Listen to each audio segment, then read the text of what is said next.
I'm Yvonne, and here's what happened this week. Disinformation around Taiwan's elections has become more sophisticated. That's what the founder of research group Taiwan AI Labs told TaiwanPlus. AI Labs recently found that online troll accounts posting about Taiwan's presidential race could be taking cues from China. Beijing's been trying to steer Taiwanese voters away from the ruling Democratic Progressive Party, saying a vote for the DPP is a vote for war.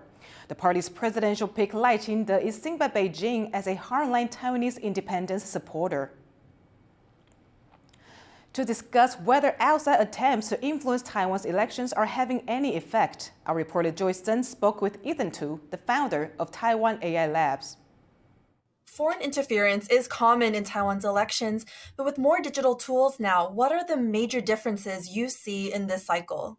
The information disputes by these troll accounts are more convincing and more aggressive. The narrative they disputing is that costs related to state-affiliated media or PRC government.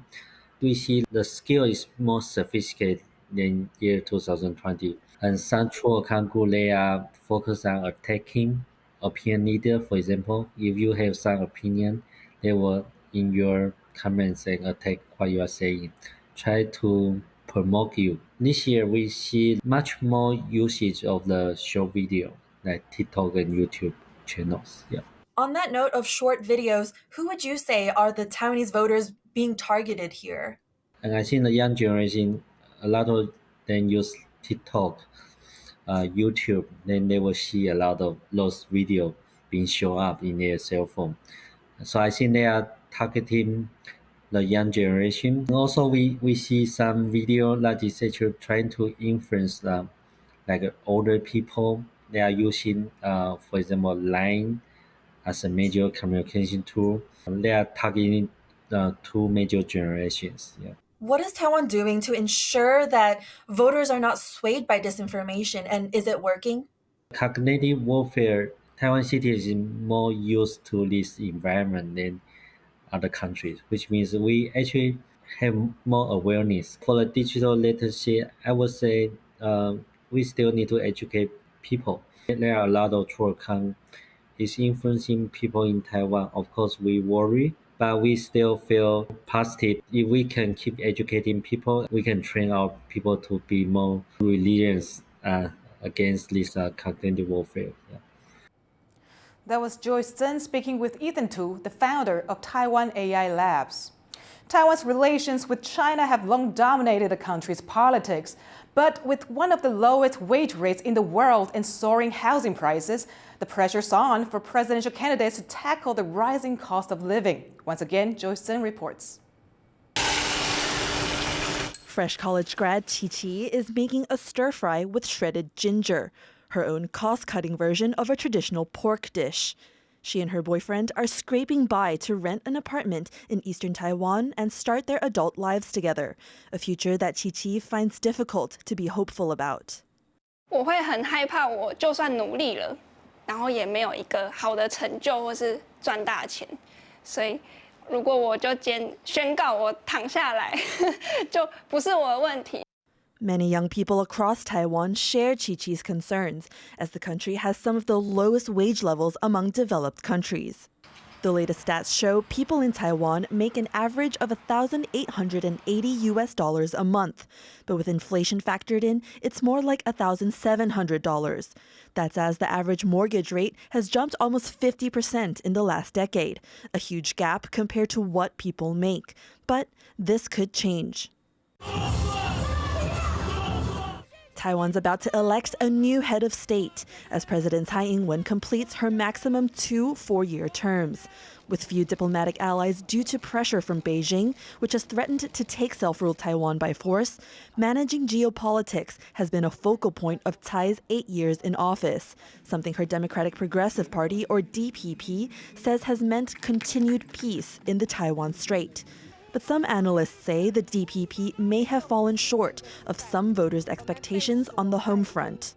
People may be really fed up with the geopolitics, which is one of the major platforms that DPP has been running on in the last decade or so. people really just care about their needs at home. The main opposition party has been quick to take aim at the DPP's record on cost of living issues in the past 8 years. The Kuomintang or KMT candidate, New Taipei Mayor Hou You-yi, says if elected, he'd boost the country's young people in these 5 areas: civic life, childcare, wages, tuition fees, and housing. 所以我拿出555方案，1500万的额度可以全额贷，利息搁少给你补贴，5年后搁给你包半码。 Voters also have a third choice this election in what's long been a two-party race between the KMT and DPP.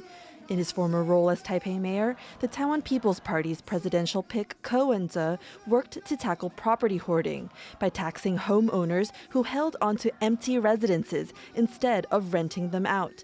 He's vying to apply the strategy nationwide. 要解决居住正义的问题啊，也要大力的盖社会住宅。 这个税制一定要改革，税制不改只是让更多的这种建商去炒房而已。 Up against these two is incumbent Vice President and DPP presidential hopeful Lai Ching-te. He and his running mate, former envoy to the U.S., Bi Kim-hsiao, will have to convince the public to give their party another shot at tackling the cost of living. 跟年轻的朋友说一些话。我知道你们可能觉得民进党不够好。 我们觉得应该要扩大政府的投资，强化各种公共服务，减轻一般民众在托育、教育、照顾和居住的负担。 All 3 parties are trying to give hope to young people like Chi-Chi and help them feel like their goals can be reached. Because it may be those young voters who decide which of these candidates gets to have their dream come true when Taiwan goes to the polls on Election Day. Andy Xue and Joyce Zhen for TaiwanPlus.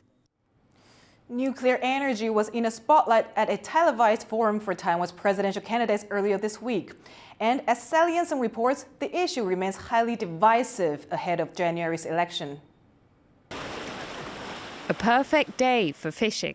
But even in the tranquility of Fulong Harbor on Taiwan's northeast coast, there is a lot on the line. Across the bay, a looming power plant splits opinions among the fishers. 照工业上来说啊，那核电还是要用的，只是水温比较高而已。排出来的水，他们都有经过检测过是没有问题的。不是怕危险，因为它的机子一部机的安装不一样。可是如果合适启动的话，真的。 就会那个生态。 The issue of nuclear power is deeply controversial among Taiwan's public. The country has 4 nuclear power plants. Nuke 1 and Nuke 2 were decommissioned in 2018 and 2019, respectively. Nuke 3 is the only one running, providing 7% of Taiwan's power. And then there's Nuke 4. This is Nuke 4, or Lungmen Power Plant, the nuclear power station that never was.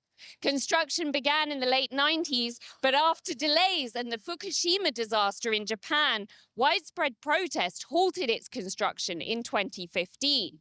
Almost 10 years later, it's once again become the focus of debate between Taiwan's political parties, with the ruling DPP wanting to keep it out of service and the opposition parties keen to see it up and running.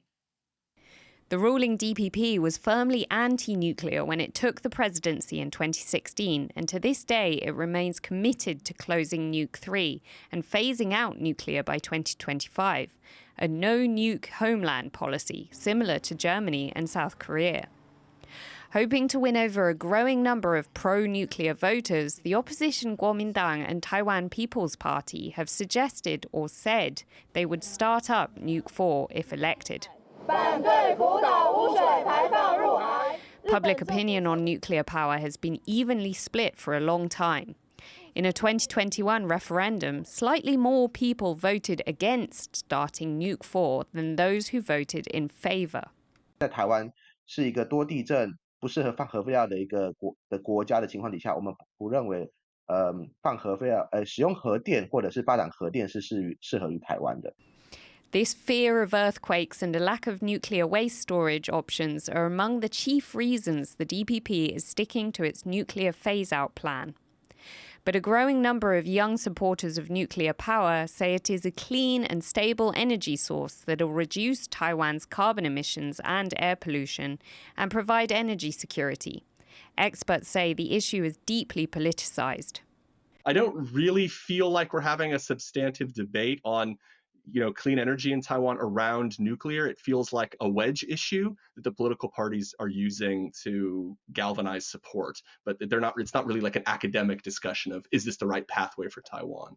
Some voters are just tired of the debate altogether.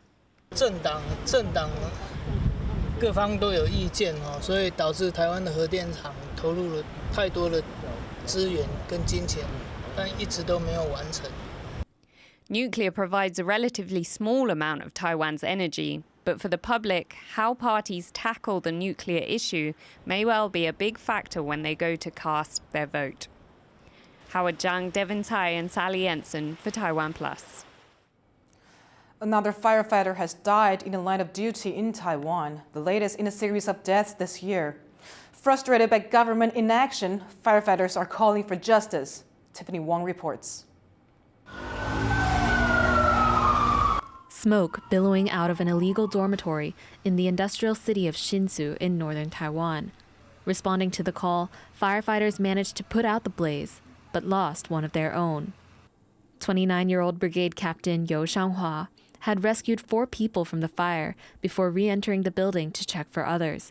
When he was found, his mask was removed and oxygen tank empty, with no vital signs, and was pronounced dead at the hospital. 往别的地方去逐室搜寻嘛，那就不知道为什么后来在几分钟后，这警笛声在作响，因此我们要启动在搜救的动作，后来就造成这个不幸的这个意外。Taiwan has seen 44 firefighters die in the last 10 years. This September, in the southern city of Pingdong, a factory which illegally stored flammable materials caught fire, killing 4 firefighters, sparking rallies across the nation for better enforcement of safety regulations.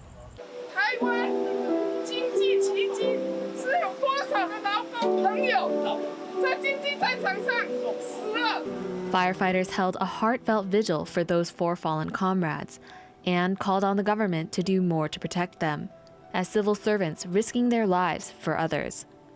But firefighters are frustrated by yet another tragedy so soon after, and say that these accidents are preventable as long as safety protocols are enforced and manpower is regulated, measures they're calling to be cemented in law. 不要只是做半套，执政党是认为治安的部分放进消防法就可以了，但是呢，这不是基层想要的。基层想要的是全面适用治安法，或者是你至少让我在公务人员的保障法里面有治安的相关条文。 With these protections, firefighters hope to reduce the risks they face on a daily basis and prevent any more tragedies from occurring in the line of duty. Eason Chen and Tiffany Wong for TaiwanPlus. Retail sales in Taiwan were up significantly in November. The government says retail sales reached $13.3 billion for the month, up 7.3% from last year. Retail sales for the first 11 months of 2023 totaled $135 billion, an increase of 7.5% year-on-year. Department stores saw an 8.4% increase in revenue, while sales of cars and motorbikes were up 17.5%, with new models hitting the market. Thank you for watching. Here's what happened. For more stories from Taiwan and around the world, you can visit the TaiwanPlus website or our social media. Finally, take a look at this ice rink in the pine forest at Okta Park in Russia. I'm Yvonne Yang. Take care, and I'll see you next time.